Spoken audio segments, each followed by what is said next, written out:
Bonsoir à tous et bienvenue. Le carton rouge nous conduira dans les communes d'Adjamé et d'Abobo où des écoles sont envahies par des commerçants.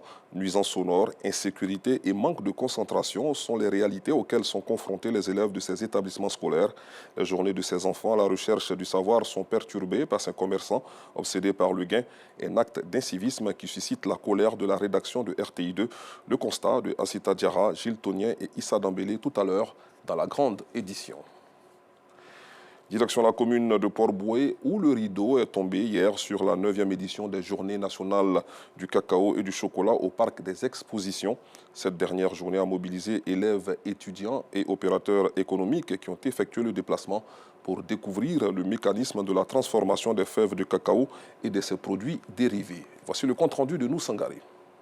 Ange et ses amis sont des élèves en classe de 5e. Cet après-midi, après les cours, elles ont décidé de faire un tour au parc des expositions dans la commune de Port-Boué où se déroulent les journées nationales du cacao et du chocolat. Un choix qui leur a été bénéfique. C'est la première fois que je viens à la GNCC. J'ai vu du chocolat, plusieurs façons de chocolat. J'ai vu comment le cacao était transformé en chocolat.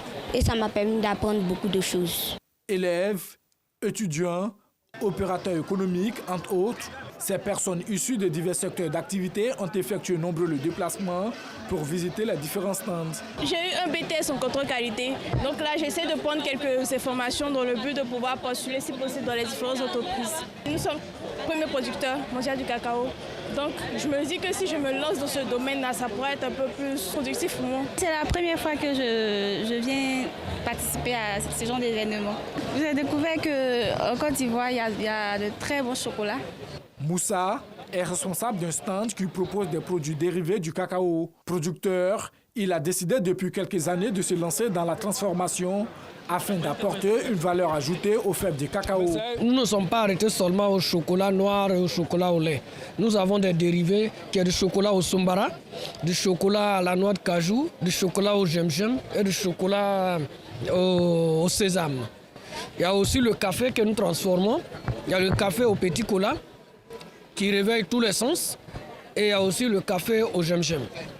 Cette 9e édition des Journées nationales du cacao et du chocolat s'est tenue sur 3 jours. Pas de producteurs, pas de cacao. C'est le thème de cette édition, une thématique pour mettre en lumière le rôle essentiel des producteurs de cacao, véritables artisans de la richesse du pays. Et puis le spectacle de slam et de poésie assuré par l'Ancre des Étoiles a été organisé le week-end dernier à l'Institut français dans la commune du Plateau. Un événement qui vise à valoriser la femme et la jeune fille dans la société contemporaine.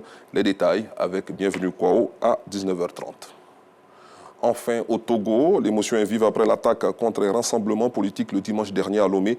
Une réunion organisée par la plateforme d'opposition dynamique pour la majorité du peuple a rapidement été interrompue par des hommes qui ont lancé des chaises en direction de la tribune.